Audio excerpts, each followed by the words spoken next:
Assalamualaikum warahmatullahi wabarakatuh. Waalaikumsalam warahmatullahi wabarakatuh. Alhamdulillah rabbil alamin. Wa bihi nasta'inu ala umurid dunya waddin. Asyhadu an la ilaha illallah wa asyhadu anna Muhammadan abduhu wa rasuluh. Rabbi shrahli sadri wa yassirli amri wahlul 'uqdatam min lisani yafqahu qawli. Alhamdulillah Bapak Ibu yang dirahmatin Allah, khususnya jamaah angkatan ke-44 pendidikan sholat khusyuk metode 3T atau biasa kalau kita kenal dengan pendidikan SHS, sukses, husnul khotimah, dan surga. Kita bersyukur kehadirat Allah Subhanahu wa Ta'ala. Pada sore hari ini kita bisa bersilaturahim, berbagi ilmu Bapak Ibu, khususnya saya akan memberikan pembekalan teori sholat khusyuk metode 3T yang insya Allah Bapak Ibu di angkatan ke-44 ini akan mendapatkan teorinya selama 6 hari ke depan gitu ya. Jadi teori nanti akan disampaikan di dalam grup WA ke Bapak Ibu di grupnya masing-masing melalui grup WA ya. Teorinya berupa teks atau PDF dan YouTube atau link YouTube. Nah, untuk bisa lebih mudah mengikuti teori selama 6 hari ke depan ini, saya insya Allah akan merangkum secara garis besar Bapak Ibu, apa sih pendidikan yang akan kita lakukan dalam komunitas pahala mengalir ini gitu. Sehingga Bapak Ibu nanti punya gambaran yang utuh tentang sholat khusyuk metode 3T. Baik Bapak Ibu, saya akan langsung saja supaya waktunya cepat ini, menghemat waktu, saya akan share screen. Nah Bapak Ibu, jadi di KPM ini kita namakan pendidikan sukses husnul khotimah dan surga atau SHS gitu ya. Nah skema bagaimana mencapai SHS ini, bagaimana cara kita menggapai sukses husnul khotimah dan surga ini. Nah inilah skematisnya Bapak Ibu.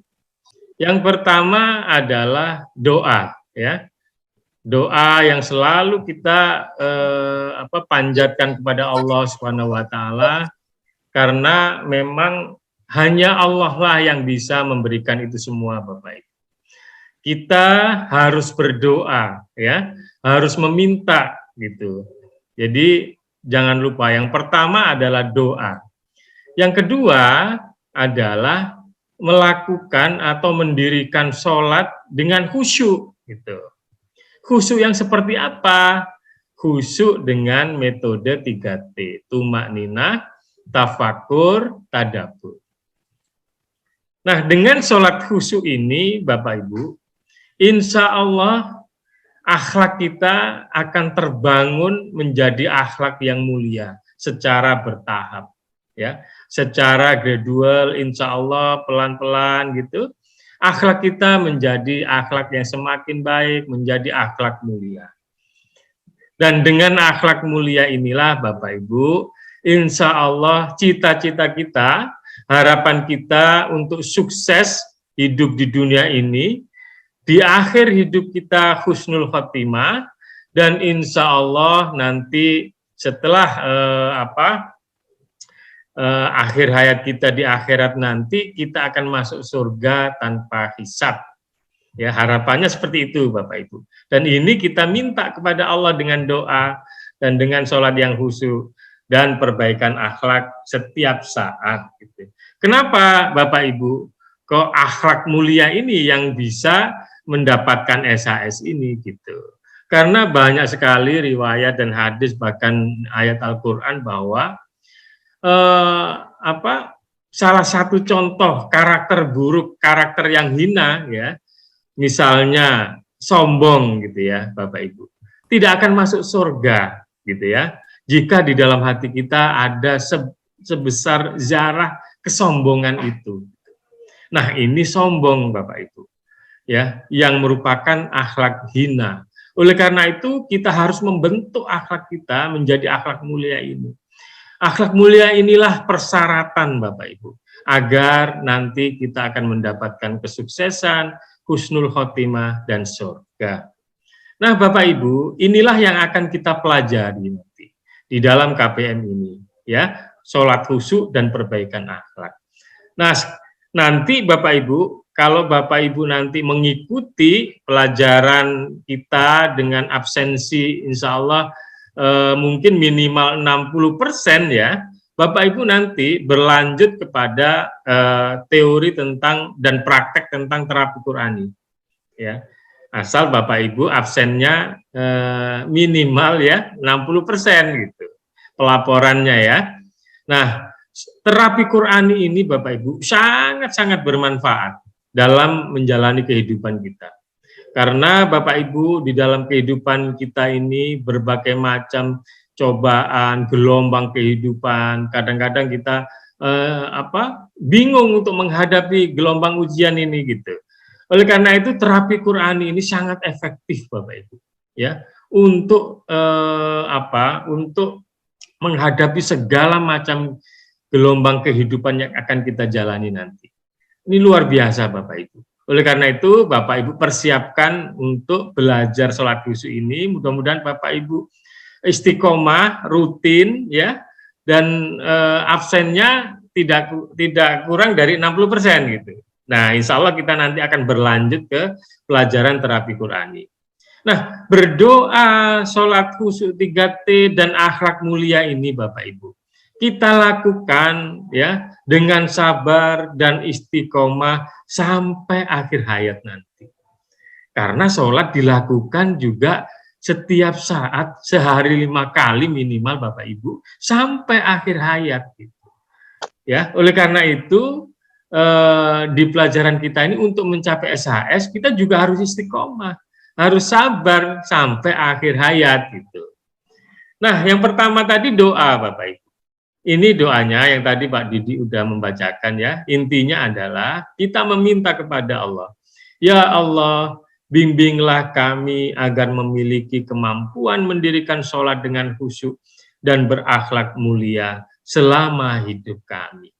Agar kami sukses dan husnul khotimah hingga kami masuk surga tanpa hisab dengan ampunan dan rahmat-Mu. Rabbana atina fid dunya hasanah wa fil akhirati hasanah wa qina azabannar. Amin. Inilah doanya Bapak Ibu yang selalu kita panjatkan kepada Allah Subhanahu wa taala. Nah, yang kedua adalah sholat khusyuk Bapak Ibu. Ya. Kenapa kita menjadikan sholat sebagai prioritas utama dalam beribadah kepada Allah? Ya, mengapa sholat itu sebagai prioritas utama? Ya, dan sholat seperti apa? Gitu. Ini pertanyaannya, Bapak Ibu. Karena ibadah yang pertama kali dihisab atau dinilai oleh Allah adalah ibadah sholat. Apabila sholatnya bagus, maka baguslah seluruh amal ibadahnya. Ya, oleh karena itu kita harus fokus. Ya, prioritasnya adalah sholat. Sesuai dengan hadis riwayat Tirmizi, sesungguhnya amal yang pertama kali dihisab pada seorang hamba pada hari kiamat adalah sholatnya. Maka jika sholatnya baik, sungguh ia telah beruntung dan berhasil. Dan jika sholatnya rusak, sungguh ia telah gagal dan rugi. Inilah hadis Nabi Bapak Ibu. Sebagai alasan kenapa prioritas utama ibadah kita adalah sholat. Kita perbaiki sholat kita Bapak Ibu. Bapak Ibu, silakan simak video singkat ini. Renungkan dalam-dalam. Ya. Apakah kita masih sholatnya seperti yang ada di video ini? Coba kita renungkan Bapak Ibu. Renungkan. Mari kita berhenti sejenak. Sebab ini bukan sesuatu yang remeh, Tahukah kita apa sebabnya sampai Abu Hurairah radhiyallahu ta'ala anhu berkata, sesungguhnya ada seseorang yang sholat 60 tahun, tapi sholatnya tak ada yang diterima. Lalu ditanyakan padanya, bagaimana hal itu terjadi? Beliau menjawab, sebab ia tak pernah sempurna sujudnya, maupun rukuknya, berdirinya, maupun kehusyuannya. Umar bin Khattab radhiyallahu ta'ala anhu juga pernah berkata, sesungguhnya ada seseorang yang sudah berislam sampai tua dan beruban, tetapi bahkan 1 rakaat pun ia belum pernah melakukan. Bagaimana itu bisa terjadi? Sebab ruku maupun sujudnya tak pernah sempurna. Lalu bagaimana dengan sholat kita? Apakah kita sudah benar-benar melakukannya, atau hanya sekadar formalitas belaka? Sudahkah kita menyempurnakan ruku kita? Sudahkah kita menyempurnakan sujud kita? Yakinkah kita kalau sholat kita sudah benar-benar khusyuk? Ketika kita melaksanakan sholat, sudah hadirkah rasa rendah kita di hadapan Allah? Ketika khusyuk telah hadir, maka kita akan merasa hina di hadapan Rabb kita karena dosa-dosa kita, sehingga tak sudilah kita menoleh ke kiri maupun ke kanan. Tak mungkin melakukan gerakan-gerakan yang tak berguna. Ketika kita ingin sholat kita segera selesai, maka belum hadir rasa khusyuk dalam sholat kita. Imam Ahmad bin Hanbal pernah berkata, akan datang suatu masa di mana orang-orang melakukan sholat, tapi sejatinya tak pernah sholat. Dan aku khawatir bahwa zaman itu adalah zamanku ini. Lalu bagaimana dengan zaman kita saat ini? Apakah zaman kita telah memasuki masa di mana orang-orang melakukan sholat, tapi sejatinya tak pernah sholat? Duhai yang mulia, bagaimana pula jika engkau saksikan zaman kami ini? Imam Ghazali pernah berkata, sesungguhnya ada seseorang yang bersujud, dan ia menyangka dengan sujudnya ia sedang mendekat kepada Allah. Demi Allah, kalau saja dosa dari sujud ini ditampakkan, akan binasa seluruh penduduk negeri. Bagaimana hal itu terjadi? Sebab ia sujud di hadapan Tuhannya, tapi ingatannya sibuk dengan dunia dan segala isinya. Nabi SAW bersabda, "Wajulat qurratu aini fis shalah." Dan Allah jadikan penenang diriku dalam sholat. Pernahkah kita merasakan ketenangan diri di dalam sholat 2 rakaat kita? Pernahkah kita rindu bergegas kembali ke rumah Allah untuk melaksanakan sholat? Adakah kita telah merindu datangnya malam untuk bersunyi-sunyi bersamanya? Allah Subhanahu wa ta'ala berfirman, "Alam ya'ni lilladzina amanu an takhsha qulubuhum li dzikrillah." Belumkah tiba masanya bagi orang-orang beriman untuk khusyuk hatinya ingat kepada Allah? Ibnu Mas'ud berkata, berjarak 4 tahun lamanya antara Islam kami dengan turunnya ayat itu. Saat Allah menegur kami yang tak berlaku khusyuk, lalu kami menangis karenanya. Setelahnya kami pergi keluar dan saling mengingatkan dengan ayat itu, hingga kami temui orang-orang yang menangis tergugu karenanya, mengingat betapa Allah telah memperingatkan kami dengannya. Apakah kita pernah merasa bahwa Allah Subhanahu wa ta'ala menegur keras dengan ayat ini? Janganlah melihat kecilnya kemaksiatan, tapi lihatlah keagungan Zat yang kau berani bermaksiat kepadanya. Semoga Allah Subhanahu wa ta'ala membukakan hati-hati yang terkunci lagi alpa dalam sholatnya. Nah, Bapak Ibu, setelah kita saksikan video singkat tadi, di situ dijelaskan ada orang yang sudah 60 tahun sholat, tetapi satu rakaat pun tidak pernah diterima oleh Allah. Kenapa seperti itu? Ya, karena belum sempurna sujudnya, rukuknya, ya, karena belum khusyuk dalam sholatnya. Bahkan juga disebutkan bahwa ada orang yang sujud dikira mendekat kepada Allah. Ternyata dalam sujudnya ingatannya kemana-mana. Yang dipenuhi dalam ingatannya adalah dunia dan isinya, Bapak. Oleh karena itu, kalau diperlihatkan sujud itu, ya, kata Al-Ghazali, maka binasalah seluruh negeri ini. Luar biasa, Bapak Ibu. Kita harus introspeksi diri. Apakah sholat kita sudah khusyuk? Jangan-jangan kita termasuk yang 60 tahun orang yang telah sholat itu, Bapak Ibu. Coba kita introspeksi diri, kita perhatikan diri kita, bagaimana sholat kita.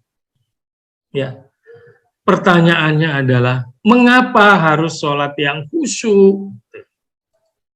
Ya, karena sholat khusyuk dilakukan setiap hari. Menjadi kebiasaan, akhirnya menjadi karakter. Yang kedua, mengapa banyak orang yang sholat, tetapi akhlaknya tidak berubah? Coba Bapak Ibu perhatikan di sekeliling kita saat ini.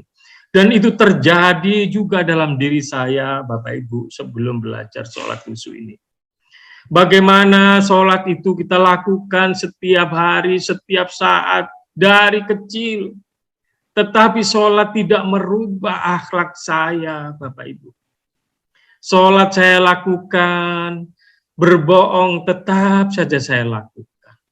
Sholat saya lakukan, bergunjing tetap saya lakukan.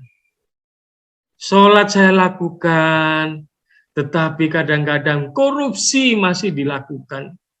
Luar biasa, Bapak Ibu. Jadi sholat tidak merubah akhlak.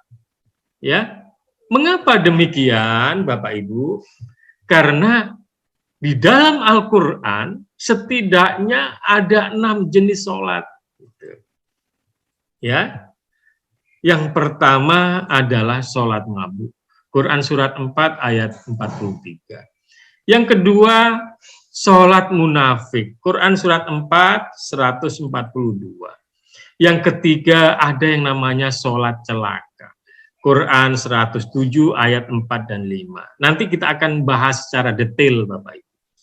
Inilah sholat yang tidak khusyuk itu. Inilah sholat yang tidak berpahala. Kenapa demikian, Bapak Ibu? Ya, karena sholat ini tidak memperbaiki akhlak, kurang efektif memperbaiki akhlak. Sholat dilakukan, tetapi akhlak tidak berubah menjadi lebih baik. Nah, inilah yang keempat adalah sholat khusyuk. Quran surat 23 ayat 1 dan 2. Dan sholat khusyuk terpelihara, Quran surat 70 ayat 34 dan 35. Serta sholat khusyuk yang memperbaiki akhlak atau sholat daim. Quran surat 70 ayat 23.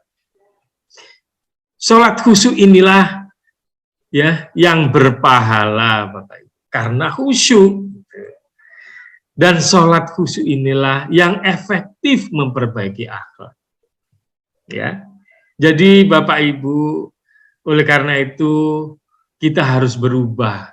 Kita harus segera membenahi sholat kita. Memperbaiki sholat kita agar sholat kita menjadi sholat yang khusyuk. Nah, 6 jenis sholat dalam Al-Quran tadi. Yang pertama, sholat mabuk. Ya, wahai orang yang beriman, janganlah kamu mendekati sholat ketika kamu dalam keadaan mabuk. Sampai kamu mengerti apa yang kamu ucapkan. Quran Surat An-Nisa ayat 43. Bapak Ibu, asbabun nuzul dari ayat ini adalah, pada saat itu Bapak Ibu, sebelum turunnya ayat ini, orang jahiliyah ya, pada saat sholat ada yang mabuk ya, masih belum dilarang. Ada yang mabuk pada saat sholat. Mabuknya mabuk khamr atau minuman keras pada saat itu, Bapak Ibu. Ya. Nah, kenapa dilarang ya setelah ada ayat ini? Karena pada saat kita mabuk, pada saat orang itu mabuk, Bapak Ibu, apa yang diucapkan orang itu, dia tidak mengerti apa yang diucapkan itu. Ya. Saya ngalami, Bapak Ibu, waktu muda mabuk. Ya, apa yang saya ucapkan saya tidak paham. Keluar saja ucapan itu, tidak dipikir dan tidak mengerti apa yang diucapkan. Itu namanya orang mabuk atau sholat mabuk gitu. Nah, Bapak Ibu, ya, untuk saat ini Bapak Ibu, mabuknya bukan mabuk khamr gitu, bukan mabuk minuman keras. Tetapi apa yang kita lihat Bapak Ibu, mabuknya mabuk duniawi, mabuk pekerjaan, mabuk masalah, mabuk jemuran kalau ibu-ibu, mabuk masakan, ya kalau ibu-ibu nih pada saat sholat lisan berucap Bismillahirrahmanirrahim, tapi pikirannya kemana-mana, pikirannya ke duniawian, pikirannya ke pekerjaan, pikirannya ke masakan, pikirannya ke jemuran, dan lain sebagainya. Inilah sholat mabuk itu, Bapak Ibu. Ya. Nah, yang kedua adalah sholat munafik.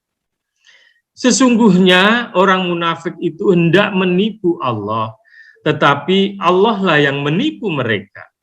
Apabila mereka berdiri untuk sholat, mereka lakukan dengan malas. Ya.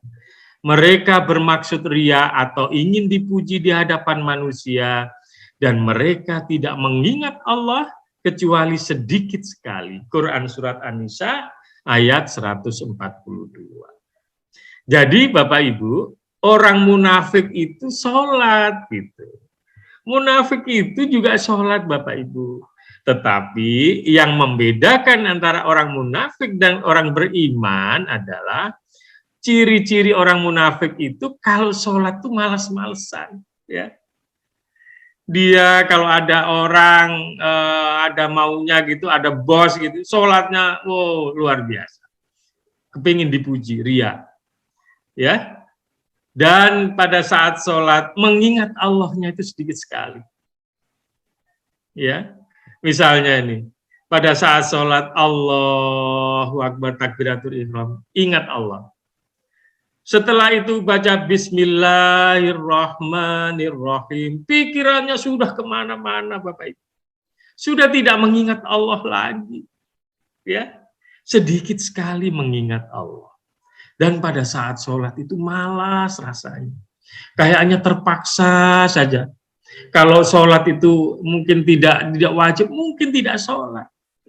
Nah, inilah Bapak Ibu tanda-tanda penyakit kemunafikan itu. Apakah ada dalam diri kita penyakit itu, Bapak Ibu? Kita jangan menuduh orang, oh kamu munafik, kamu munafik, kamu munafik. Jangan seperti itu. Lihat kepada diri kita sendiri.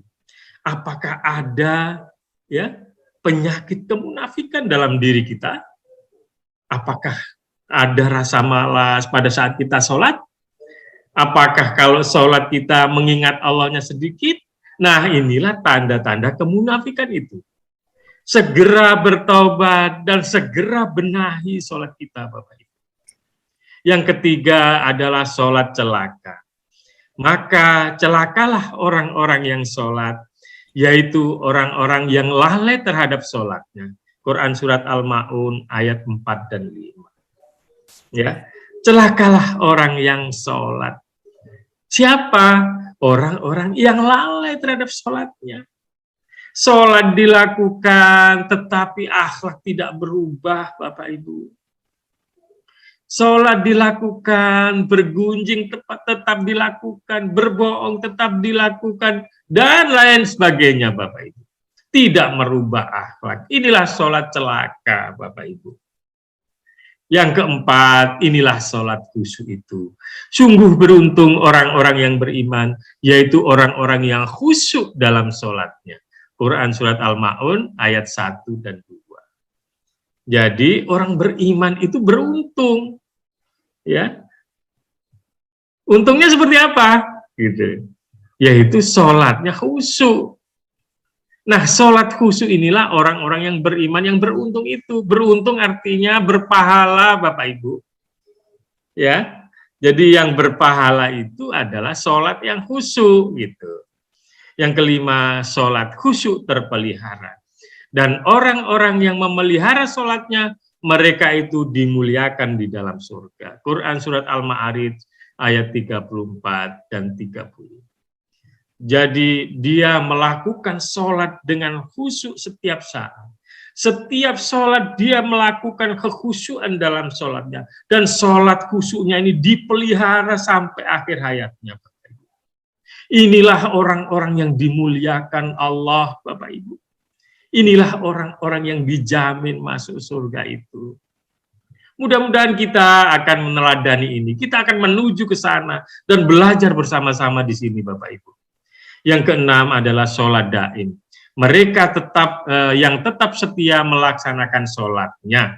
Quran Surat Al-Ma'arij ayat 23. Artinya adalah hasil sholat teraplikasikan dalam kehidupan sehari-hari berupa kebajikan yang ikhlas sekaligus memperbaiki akhlak. Inilah sholat daim, Bapak Ibu. Jadi ada bekas-bekas sholat dalam kehidupan mereka. Ya, bekas sujud terbawa dalam kehidupan mereka. Maksudnya adalah, Bapak Ibu, orang yang sholat daim ini, dimanapun dia berada, ya, dimanapun dia berada, dan apapun aktivitas dia, sepertinya dia dalam kondisi sholat. Selalu mengingat Allah, Bapak Ibu. Ya, kebalikan dari saya, kebalikan dari kita mungkin ya, pada saat sholat, ya, di dalam sholat sepertinya masih di dalam ruangan kerja, gitu. Ya, pada saat sholat seperti di dalam mall. Ya, Bapak Ibu, karena apa? Karena pada saat sholat, pikiran kita masih di pekerjaan, masih di mall, masih di pasar, dan lain sebagainya. Oleh karena itu kita harus berubah, Bapak Ibu. Kita akan belajar bersama-sama untuk meningkatkan kualitas sholat kita dengan sholat yang khusyuk di dalam KPM ini. Nah, pertanyaannya juga, Bapak Ibu, sholat khusyuk itu bagaimana gitu ya? Mudah atau gimana? Bagaimana cara agar sholat ini khusyuk? Nah, di dalam hadis Nabi disebutkan, Bapak Ibu, shollu kama ra'aitumuni usolli. Sholatlah kalian sebagaimana kalian lihat aku melakukan sholat. Hadis riwayat Bukhari. Ya, bagaimana sih Nabi sholat itu? Bagaimana meniru sholat Rasulullah itu? Nah, Bapak Ibu, nah sekarang ada cara-cara Rasulullah, petunjuk Rasulullah ya, yang sudah diajarkan Rasulullah tentang sholat itu. Nah, sekarang kita saat ini ada imam misalnya kalau kita berjamaah, nah ada makmumnya juga. Nah, bagaimana meniru Rasulullah? Nah, sudah dicontohkan bacaan ya. Rasulullah membaca Al-Fatihah pada saat sholat. Ya. Imam sekarang ini kalau kita berjamaah, Bapak Ibu, meniru apa yang dibaca Rasulullah. Sama, kita juga membaca Al-Fatihah. Makmum juga gitu, sama membaca Al-Fatihah. Karena meniru apa yang dibaca oleh Rasulullah. Seharusnya memang sama, Bapak Ibu, meniru yang dibaca oleh Rasulullah. Yang kedua, gerakan sholat. Rasulullah mencontohkan gerakan-gerakan sholat. Takbir seperti apa, ruku seperti apa, sujud seperti apa. Nah, sekarang imam juga gitu, meniru gerakan yang dicontohkan Rasulullah. Makmum juga gitu, sama, meniru gerakan yang dicontohkan Rasulullah. seharusnya memang sama, meniru gerakan sholat yang dicontohkan Rasulullah. Yang ketiga, yang dipikirkan. Nah, disinilah terjadi permasalahan Bapak Ibu, ya. Pada saat Rasulullah membaca Bismillahirrahmanirrahim, Rasulullah paham sekali, mengerti sekali apa yang dibaca itu Bapak Ibu. Yang terjadi di kita, mungkin imam dan makmumnya mungkin tidak sama dengan Rasulullah. Tidak mengerti, ya, tidak memahami apa yang dibaca. Pada saat membaca Bismillahirrahmanirrahim, pikiran kita kemana-mana, ya, pikiran kita kemana-mana, tidak memahami apa yang kita baca itu. Yang seharusnya kita mengikuti Rasulullah, kita harus mengerti, memahami apa yang kita baca itu. Inilah yang dinamakan tafakkur, ya. Yang keempat, yang dijiwai atau tadabbur. Pada saat Rasulullah membaca Bismillahirrahmanirrahim, Rasulullah benar-benar sangat menjiwai apa yang dibaca itu, Bapak Ibu. Ya, mengerti betul apa yang dibaca itu. Bagaimana kasih sayang Allah terhadap diri kita ini. Rasulullah mengerti, menjiwai dan merasakan betul kasih sayang Allah. Bismillahirrahmanirrahim. Nah, di dalam sekarang ini Bapak Ibu mungkin tidak sama. Kita tidak menjiwai apa yang kita baca itu. Ya, ciri-cirinya adalah pada saat kita membaca bacaan sholat, misalnya Bismillahirrahmanirrahim, pikiran kita kemana-mana, Bapak Ibu. Ya, tidak ada rasa di dalam batin kita. Hampa di dalam batin kita, Bapak Ibu. Yang seharusnya bacaan sholat itu kita tadaburi sehingga sama seperti yang ditadaburi atau dijiwai oleh Rasulullah. Yang kelima adalah ketenangan atau tumakninah. Rasulullah pada saat sholat tenang jiwanya, tenang gerakannya, tenang pikirannya, tenang perasaannya, tenang bacaannya, Bapak Ibu. Nah, yang terjadi di kita buru-buru. Pada saat sholat, kepingin cepat-cepat, tidak ada ketenangan di dalam jiwa kita. Yang seharusnya adalah kita harus tenang atau tumakninah. Karena ada suatu hadis, Bapak Ibu, kalau sholat belum tumakninah, itu adalah belum sholat, belum dikatakan sholat. Maka sholat harus tumakninah, Bapak Ibu. Harus ada ketenangan jiwa dan raga kita. Inilah metode 3T, tumakninah, tafakur, tadabbur. Ya, sholat meniru sholat Rasulullah. Nah, kalau boleh saya ringkas, Bapak Ibu, saya simpulkan, sholat khusyuk 3T ini, cara Rasulullah ini sangat mudah sebenarnya. Sederhana dan bukan hal baru, Bapak Ibu. Ya, sudah dilakukan oleh para salihin, para ulama, dan orang-orang yang berilmu sebelumnya, Bapak Ibu. Ya, yang pertama adalah sholat lidah atau lisan, membaca bacaan-bacaan sholat atau Al-Fatihah. Ya, antara lain Al-Fatihah. Yang kedua, sholat gerakan, gerakan sholat, antara lain ruku, sujud dan lain sebagainya. Yang ketiga, sholat pikiran atau tafakur, mengerti yang diucapkan atau yang dibaca. Yang keempat adalah sholat jiwa atau tadabbur, menghayati, menjiwai yang diucapkan. Yang kelima adalah tenang atau tumakninah, dilakukan dengan tenang pada saat sholat itu gerakannya, bacaannya, pikirannya, dan jiwanya. Nah, Bapak Ibu, yang nomor 1 dan 2, saya yakin Bapak Ibu telah mahir gitu ya, karena sudah dilatih dari kecil. Tetapi untuk nomor 3 sampai dengan 5, nah kita akan latih di dalam KPM ini, Bapak Ibu. Kita akan berlatih dan belajar bersama di dalam KPM itu, ya. Nah, inilah kalau saya boleh ibaratkan, Bapak Ibu, ya, ini ada orang sholat nih, Bapak Ibu, ya. Nah, pada saat sholat, muncullah dalam memori kita tentang pasar atau mall. Karena sebelum sholat mungkin kita ke pasar, ke mall. Nah, pada saat sholat terbukalah memori ini. Muncul memori ini, Bapak Ibu. Karena muncul, biasanya kita mengikuti memori ini. Wah, kita ingat-ingat tadi di mall ada apa ya? Oh, ada baju merah nih, harganya sekian-sekian, diikuti terus sampai sholat selesai nih Bapak Ibu, pikiran masih di memori di mall ini gitu. Nah, tetapi pada saat muncul memori ini Bapak Ibu, memori pasar atau mall ini, kita rubah, kita pindah memorinya harusnya, katakan kepada pikiran kita, hai pikiran, sekarang ini kita sholat, ya, jangan ke mall saja. Pindah memorinya. Pindah kemana? Pindah ke penghayatan makna-makna bacaan sholat, gitu Bapak Ibu.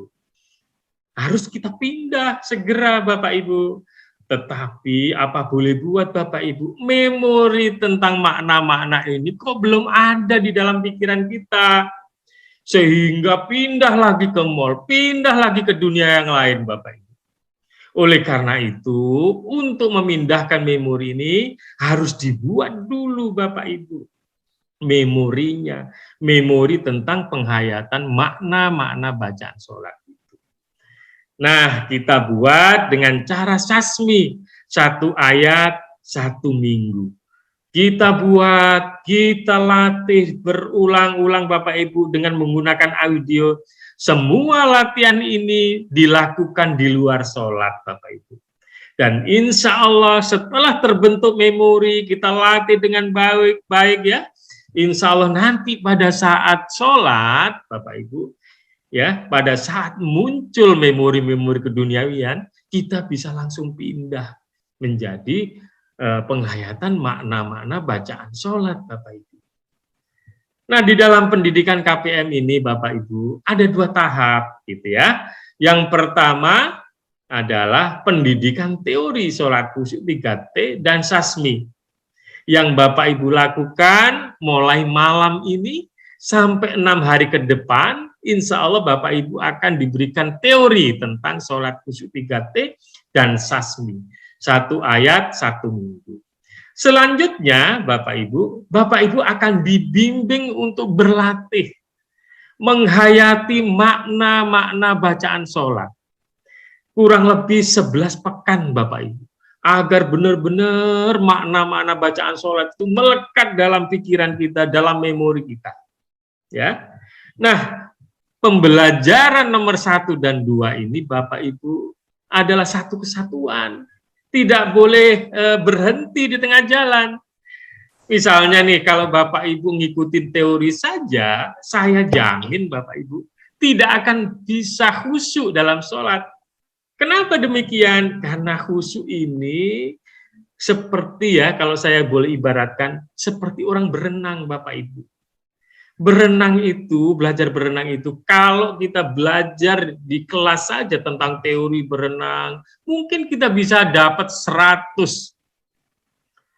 Tetapi pada saat praktek terjun ke kolam, nah Bapak Ibu, gayanya gaya batu mungkin, bisa langsung tenggelam, kan gitu. Oleh karena itu harus berlatih. Nah, sholat juga demikian Bapak Ibu. Sholat khusyuk juga demikian. Tidak bisa hanya teori, harus berlatih dan praktek. Nah, inilah Bapak Ibu di KPM ini, insya Allah ya ada pelajaran teori, berlatih dan berpraktek yang semua Bapak Ibu akan dibimbing oleh admin-admin yang insya Allah ikhlas Bapak Ibu, tanpa dibayar Bapak Ibu. Doakan saja admin-admin dan kami semua ya agar kami diberikan kesehatan Bapak Ibu. Nah, Bapak Ibu, tadi yang sudah saya jelaskan, ada teori khusyuk.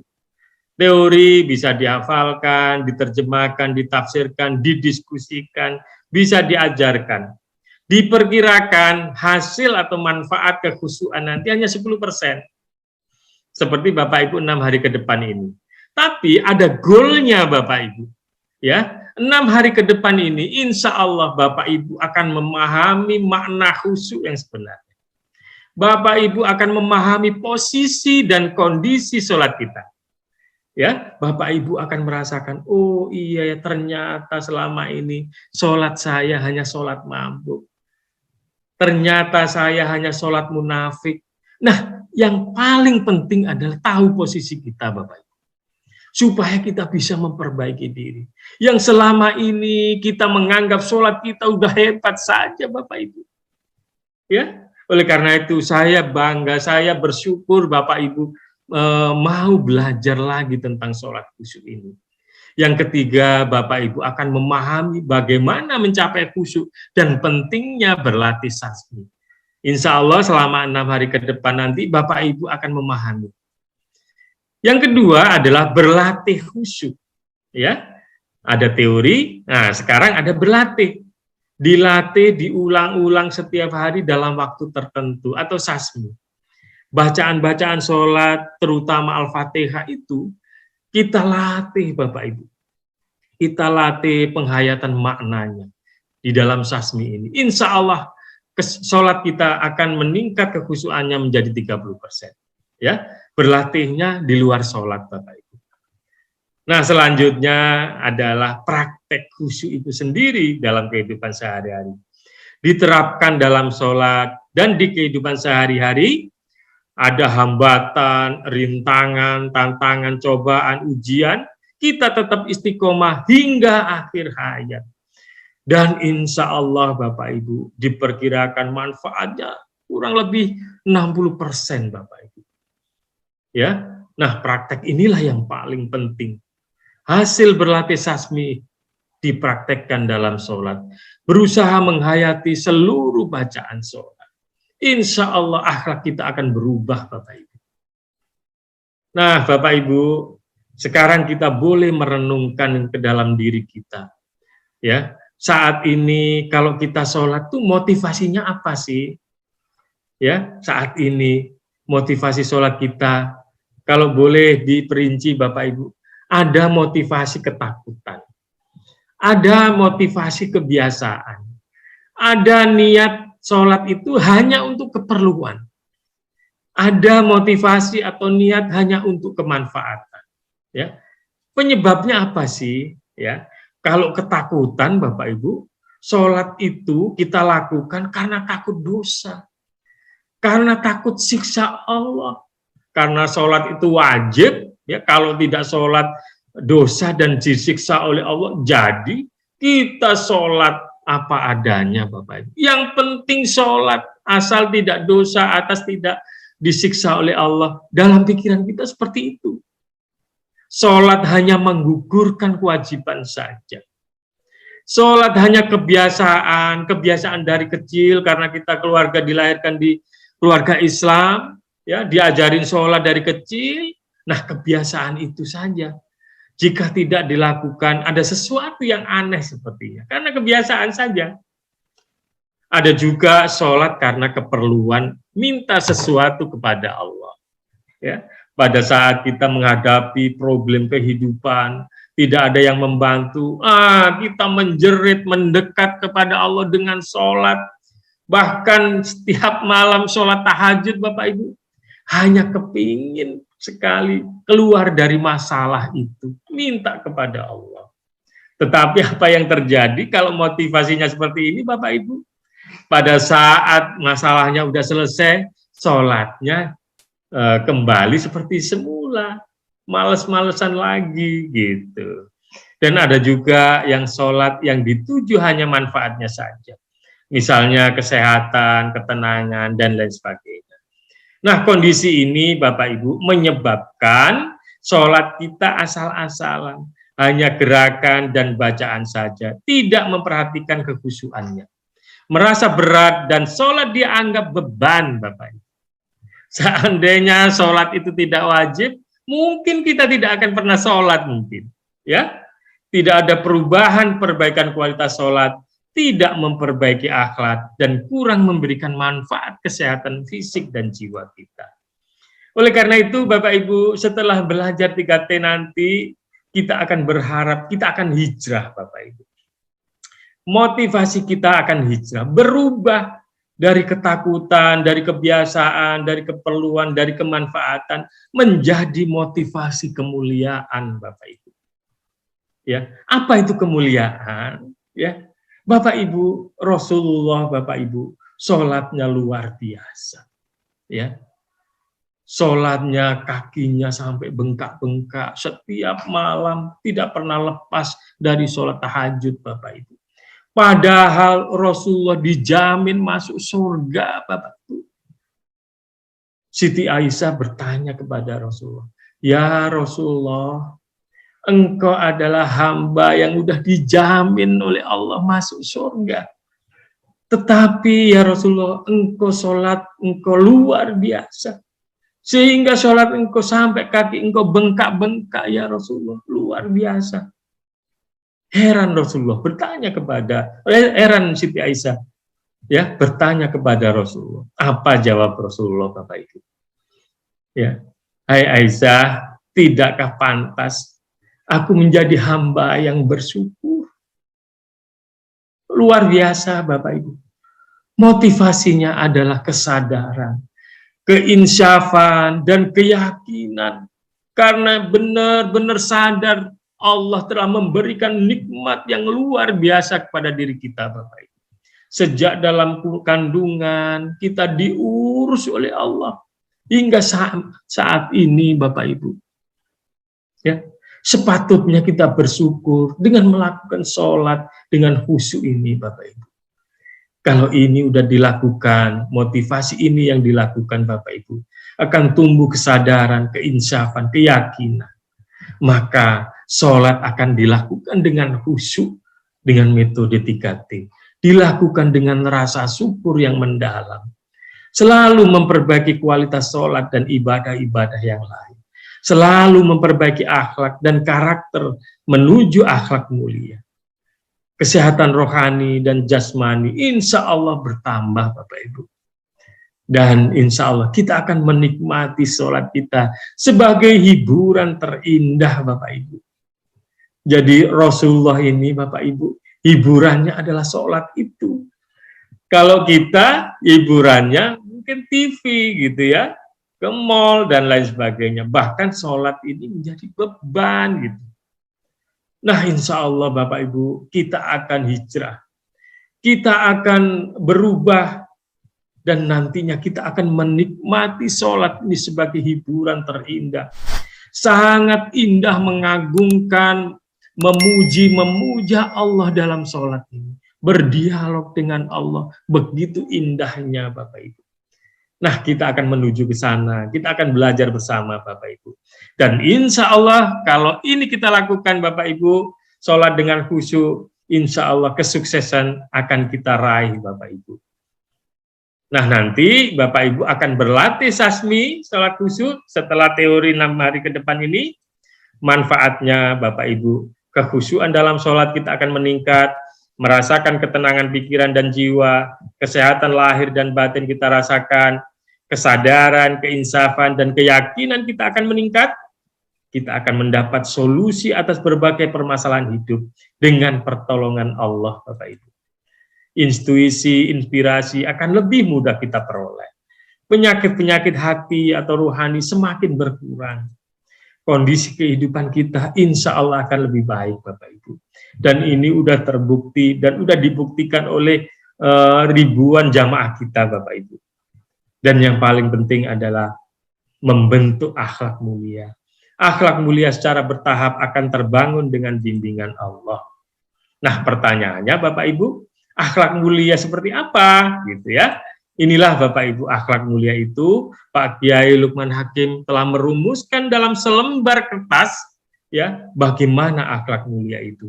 Ada lebih dari 60 karakter akhlak mulia ini dalam diri kita Bapak Ibu. Yang akan kita bentuk melalui sholat ini.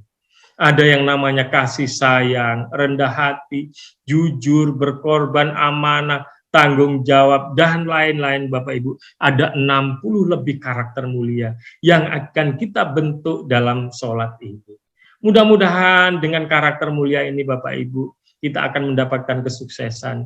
Dan akhir hayat kita husnul khotimah. Dan insya Allah kita akan masuk surga lebih-lebih surga tanpa hisab, Bapak Ibu.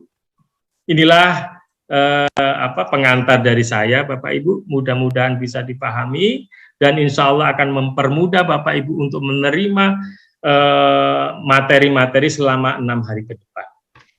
Mungkin itu yang bisa saya sampaikan, kurang lebihnya saya mohon maaf. Saya kembalikan ke Pak Didi. Saya akhiri, Assalamualaikum warahmatullahi wabarakatuh.